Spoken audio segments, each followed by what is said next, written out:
Alam mo ba na patuloy pa rin akong umaasa kahit alam ko na wala ng pag-asa, dahil gusto kong bumalik sa una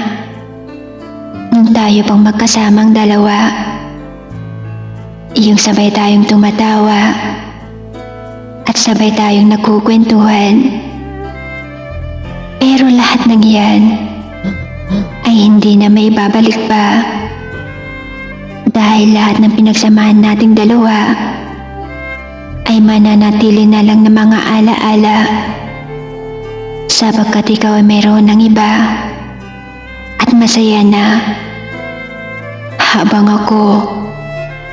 patuloy pa rin nasasaktan, umiiyak at nagluluksa na sana may balik natin ang mga araw nung una tayong nagkakilala.